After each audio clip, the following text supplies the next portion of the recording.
কাইলৈ ডিমা হাছাও স্বায়ত্তশাসিত পৰিষদৰ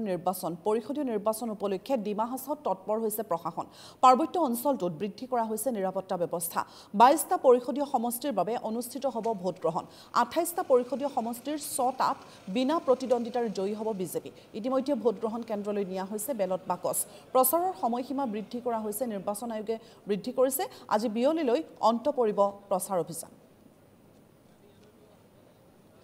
ডিমা হাছাওৰ নিৰ্বাচন আৰু 22টা পৰিষদীয় সমষ্টিৰ বাবে এই ভোটগ্ৰহণ অনুষ্ঠিত হ'ব বুলি জানিব পৰা গৈছে। কটকটীয়া নিৰাপত্তা বেষ্টনী 28টা পৰিষদীয় সমষ্টিৰ 6টাত বিনা প্ৰতিদ্বন্দ্বিতাৰে বিজেপি জয়ী হৈছে বুলি জানিব পৰা গৈছে আৰু পাৰ্বত্য অঞ্চলটোত কটকটীয়া নিৰাপত্তা বেষ্টনী গঢ়ি তোলা হৈছে। আমি দৃশ্য আপোনালোকক দেখুৱাইছোঁ। কটকটীয়া নিৰাপত্তা বেষ্টনী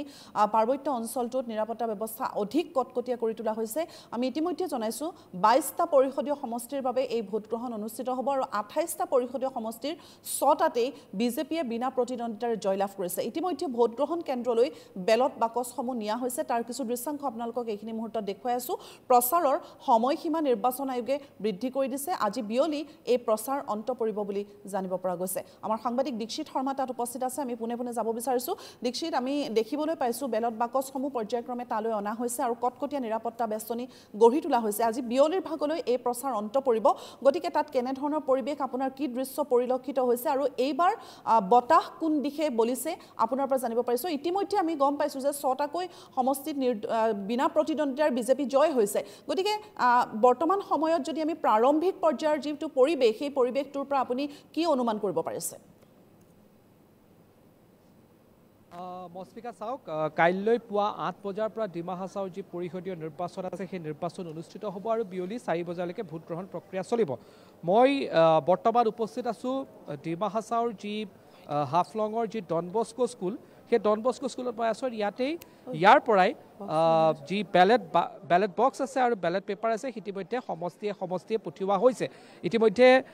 22টা সমষ্টিত কাইলৈ ভোটগ্ৰহণ পুৱা 8 বজাৰ পৰা অনুষ্ঠিত হ'ব আৰু বিয়লি 4 বজালৈকে এই ভোটগ্ৰহণ অনুষ্ঠিত হৈ থাকিব। আৰু ইয়াৰে যদি আপুনি চাই বিভিন্ন স্থানত যি ভোটগ্ৰহণ কেন্দ্ৰ আছে তাৰ বাবে বেলেট বক্স আৰু বেলেট পেপাৰৰ লগতে নিৰ্বাচনৰ অন্যান্য যিসমূহ সামগ্ৰী থাকে সেয়া এটা বুথৰ প্ৰিচাইডিং অফিচাৰৰ লগতে অন্যান্য যিসকল কৰ্মী আছে তেওঁলোকক দি থকা হৈছে। আৰু ডন বস্কো এই যি স্কুল আছে ইয়াতে অস্থায়ী কাৰ্যালয় নিৰ্বাচন আয়োগে প্ৰতিষ্ঠা কৰিছে বা ডিমা হাছাও জিলা প্ৰশাসনৰ ফালৰ পৰা প্ৰতিষ্ঠা কৰা হৈছে আৰু ইয়াতেই নিৰ্বাচনৰ পাছত সকলোসমূহ বেলেট বক্স আহিব আৰু ইয়াতে ষ্ট্ৰং ৰুমো স্থাপন কৰা হ'ব। আজি পুৱাৰে পৰা এই প্ৰক্ৰিয়া চলি আছে। যিসমূহ অঞ্চলত দূৰণিবতীয়া যিসমূহ অঞ্চল কালি বিয়লিৰ ভিতৰতে সেই বেলেট বাকচসমূহ পঠিয়াই দিয়া হৈছে আৰু আজি বিয়লিৰ ভিতৰত সকলো স্থানলৈকে বেলেট বাকচ বেলেট পেপাৰ পঠিয়াই দিয়া হ'ব। সমান্তৰালকৈ অসম আৰক্ষী আৰু অৰ্ধসামৰিক বাহিনীৰ কেইবাটাও কোম্পানী ইয়াত মোতায়েন কৰা হৈছে যাতে কঠোৰ নিৰাপত্তাৰ মাজত এই নিৰ্বাচন অনুষ্ঠিত হ'ব পাৰে। ইতিমধ্যে উপায়ুক্তৰ সৈতেও আমি কিছু সময় পূৰ্বে কথা পাতিছিলোঁ ডিমা হাছাওৰ। তেওঁ সকলো কথা সদৰি কৰিছে আমাৰ NK TVৰ আগত। কাইলৈৰ প্ৰস্তুতিৰ সন্দৰ্ভত সকলো কথা তেওঁ প্ৰকাশ কৰিছে। এতিয়া প্ৰশ্ন হ'ল যে কি হ'ব পাৰে নিৰ্বাচনৰ ফলাফল, তাৰ কাৰণে অপেক্ষা কৰিব লাগিব 12 তাৰিখলৈ। কিন্তু ইতিমধ্যে 28টা সমষ্টিৰ ভিতৰত 6টাতেই বিজেপিয়ে বিনা প্ৰতিদ্বন্দ্বিতাৰে তেওঁলোক নিৰ্বাচিত হৈ গৈছে আৰু 22টা সমষ্টিৰ ভিতৰত বিজেপিৰ ফালৰ পৰা দাবী কৰা হৈছে যে গৰিষ্ঠ সংখ্যক আসন তেওঁলোকৰ হাতত থাকিব। সমান্তৰালকৈ কংগ্ৰেছৰ ফালৰ পৰাও একেই দাবী কৰা হৈছে যে যদিও বিজেপি চৰকাৰ কেন্দ্ৰ আৰু ৰাজ্যত আছে কিন্তু এবাৰ ডিমা হাছাওত বিজেপিৰ পতন হ'ব বুলি কংগ্ৰেছৰ ফালৰ পৰা দাবী কৰা হৈছে। কিন্তু লক্ষণীয় দিশ ইয়াত এইটো 4ৰ পৰা 5টা এনে সমষ্টি আছে য'ত মূল প্ৰতিদ্বন্দ্বিতা বিজেপি আৰু নিৰ্দলীয়ৰ মাজত আছে। নিৰ্দলীয় সেই 4টা 5টা সমষ্টিত যি বিজেপিৰ পৰা প্ৰাৰ্থিত্ব নেপালে তেওঁলোকে নিৰ্দলীয় হিচাপে প্ৰতিদ্বন্দ্বিতা কৰিছে। তেনেকুৱাকৈ 4টাৰ পৰা 5টা এনে সমষ্টি আছে য'ত হাফলঙৰ ভিতৰতে অৰ্থাৎ হাফলঙৰ চহৰৰ ভিতৰতে থকা 3টা এনে সমষ্টি আছে য'ত মূল প্ৰতিদ্বন্দ্বিতা আশা কৰা হৈছে বিজেপি আৰু নিৰ্দলীয়ৰ মাজত। আৰু সেই নিৰ্দলীয় সকলো হ'ল যিসকলে বিজেপিৰ পৰা প্ৰাৰ্থিত্ব লাভ নকৰিলে। সেই গতিকে 12 তাৰিখলৈকে অপেক্ষা কৰিব লাগিব কেতিয়া ইয়াৰ ফলাফল কি আহে। কিন্তু এতিয়া যদি আপুনি ইয়াত চাই কঠোৰ নিৰাপত্তা ব্যৱস্থা আছে, কাৰণ বিক্ষিপ্ত ঘটনা হোৱাৰ ইতিহাস আছে এনে নিৰ্বাচনৰ মাজত। কিন্তু শান্তিপূৰ্ণভাৱে যাতে নিৰ্বাচন অনুষ্ঠিত হৈ যাব পাৰে তাৰ বাবে যি প্ৰস্তুতি আছে সেই প্ৰস্তুতি কৰি থকা হৈছে। ইয়াত যদি আপুনি চাই ইতিমধ্যে বেলেট বক্স আৰু বেলেট পেপাৰ লৈ ইতিমধ্যে সাজু হৈছে। মই যদি সম্ভৱ হয় দুই এগৰাকীৰ পৰা মন্তব্য জানিব বিচাৰিম। আপোনাৰ ওচৰলৈ আহিছোঁ, অসমীয়াত ক'ব পাৰে হয় কোনটো সমষ্টিৰ বাবে আপোনাক দিয়া হৈছে মোৰ আপাৰ বাৰকাটাৰ LP স্কুল ইতিমধ্যে সকলো যি প্ৰয়োজনীয় বেলেট বক্স আৰু বেলেট পেপাৰ লোৱা নাই খালি আমাৰ কুপন লৈ পেলাই তেওঁলোক দুগৰাকী খানা খাবলৈ পঠাইছে ভাত খাবলৈ তাৰপিছত তেওঁলোক আহিলে আমি যাম তাৰপিছতহে আমি ল'ম আমি ওচৰতেতো সেইকাৰণে আমি অলপমান লাহে ধীৰে ল'ম আৰু আপোনালোক একে নহয় মই এই DC অফিচৰ ওচৰত চাঞ্জাৰাজিত পৰিছোঁ ওচৰতে পৰিছোঁ মই ৰাতিপুৱাই আহিব লগা হৈছে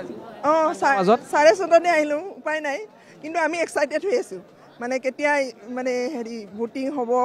মানে এইবাৰ যোৱা বছৰৰ নিচিনা বা আগৰ বছৰকেইটাৰ নিচিনা ইমান গণ্ডগোল নাইতো শান্তিপূৰ্ণভাৱে হৈছে এইবাৰ শান্তিপূৰ্ণভাৱে আৰু এনেকুৱা হেৰি হৈছে মানে গোটেইবিলাক ভালে ভালে হৈ আছে যেন আৰু গেডাৰিং নাই আগৰবাৰ DC অফিচতে গোটেইবিলাক কৰিছিলে এইবাৰ ইয়াত কৰিছে হেৰি মানে বক্স মেটেৰিয়েলছবিলাক দিছে তাৰপিছত আমাৰ খোৱাটো দিছে ডিষ্ট্ৰিক্ট লাইব্ৰেৰীত এনেকৈ ভাগ ভাগ কৰি দিয়াৰকৈ মেনেজমেণ্ট বহুত ভাল এইবাৰ ভাল লাগিছে বহুত ভাল লাগিছে আপোনালোকে ভাল সন্তুষ্ট হৈছে একদম পুৰা সন্তুষ্ট আৰু আমি ঠিক আছে এয়া চাওক তেওঁলোকে কৈছে যে ইয়াৰ আগৰবাৰৰ দৰে সেনেকুৱা ধৰণৰ এটা পৰিৱেশ নাই যি নিৰ্বাচনৰ ক্ষেত্ৰত যি ধৰণৰ পৰিৱেশৰ সৃষ্টি হয় মই যদি ইয়াৰ দেখুৱাওঁ কিছু কৰ্মী আছে যিসকলে তেওঁলোকৰ প্ৰস্তুতি ইতিমধ্যে সম্পূৰ্ণ কৰিছে ইতিমধ্যে যাব ওলাইছে এয়া চাওক নিৰ্বাচনৰ যিখিনি কাইলৈৰ যি ভোট গ্ৰহণৰ যিখিনি প্ৰক্ৰিয়া আছে সেই প্ৰক্ৰিয়া ইতিমধ্যে ইয়াত তেওঁলোকে ব্যৱস্থা কৰি আছে আপুনি অসমীয়া বুজি পায় অসমীয়াত ক'ব পাৰিব কোনটো সমষ্টি সমষ্টিটো সমষ্টিটো ক'ব নোৱাৰোঁ কিন্তু স্কুল লুডি এম স্কুল সকলো পালে সকলো সামগ্ৰী পালে আমি চেক কৰি আছোঁ জাষ্ট আমি আহি পাইছোঁ দূৰ ইয়াৰ পৰা আপোনালোকৰ আপোনাৰ বেছি নহয় আমাৰ আধা ঘণ্টামান ৰাস্তা ইয়াৰ পৰা আধা ঘণ্টামানতে পাই যাম এইবাৰ ব্যৱস্থা ভাল কেনেকুৱা পাইছে মোটামুটি এতিয়ালৈকে ঠিকেই আছে খোৱা বোৱাও দি আছে আমি খাব যোৱা নাই আমি এইটো ৰিচিভ কৰাৰ পিছত হেৰি হোৱাৰ পিছত খাব যাম গাড়ীও টানাৰ পৰা গাড়ী দিয়া হৈছে ভাল গাড়ী দিয়া হৈছে আমি ৰাতিপুৱা আহিছোঁ দৈঙৰ পৰা আহি পাই বস্তুবিলাক ৰিচিভ কৰি আছোঁ এতিয়া আপোনালোকে ল'লে ল'লোঁ মানে এতিয়া চেক কৰি আছোঁ আছেনে নাই কম আছেনে নাই চাম পিছত গম পাম চেক কৰাৰ পিছত সেইটোৱে আৰু এয়া ইতিমধ্যে যিসকলে নিৰ্বাচনৰ বাবে প্ৰয়োজনীয় সামগ্ৰী যিখিনি থাকে সেই সকলো যিসকলে ইতিমধ্যে লৈছে তেওঁলোকে চেক কৰি আছে যাতে তেওঁলোকৰ কোনো সামগ্ৰী ৰৈ নাযায় আৰু তেওঁলোকে যাতে সুকলমে নিৰ্বাচন অনুষ্ঠিত কৰাত তেওঁলোকৰ যি দায়িত্ব আছে দায়িত্ব তেওঁলোকে সুকলমে পালন কৰিব পাৰে তাৰ ব্যৱস্থা কৰা হৈছে আৰু এই মুহূৰ্তত যদি চোৱা যায় ইতিমধ্যে মস্ফিকা আপুনি কৈছেই যে 28টা সমষ্টি আছে 28টা সমষ্টিৰ ভিতৰত 22টাত বিনা প্ৰতিদ্বন্দ্বিতাৰে নিৰ্বাচিত হৈছে বিজেপি আৰু 22টা সমষ্টিত কাইলৈ পুৱা 8 বজাৰ পৰা ভোট গ্ৰহণ প্ৰক্ৰিয়া অনুষ্ঠিত হ'ব আৰু বিয়লি 4 বজালৈকে চলিব তাৰ পাছত সকলো বেলেট বক্স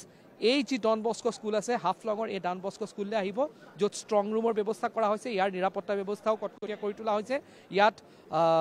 ডিমা হাছাওৰ DC যিজন আছে উপায়ুক্ত তেওঁ ইয়াত মনিটৰ কৰি আছে তেওঁ বহি আছে আমাৰ তেওঁৰ মন্তব্য আছে আমাৰ সম্ভৱ হ'লে কিছু সময়ৰ পিছত তেওঁৰ মন্তব্য আমি প্লে কৰিবলৈ সক্ষম হ'ম আমাৰ দৰ্শকসকলক দেখুৱাম কিন্তু এতিয়া লক্ষ্য কাইলৈ পুৱা 8 বজালৈ কাইলৈ পুৱা 8 বজাত ভোট গ্ৰহণ প্ৰক্ৰিয়া আৰম্ভ হ'ব আজি বিয়লিলৈকে নিৰ্বাচনী প্ৰচাৰ অভিযান চলাই আছে আমি কিছু সময়ৰ পিছতে সেই প্ৰচাৰ অভিযানৰ কিছু আমি যদি সম্ভৱ হয় দেখুৱাবলৈ সক্ষম হ'ম কাৰণ ইতিমধ্যে যিসকল নেতা আছে তেওঁলোকে প্ৰচাৰ অভিযানত ব্যস্ত হৈ আছে কংগ্ৰেছে হওক বা বিজেপি সকলো ব্যস্ত হৈ আছে কিন্তু এই মুহূৰ্তত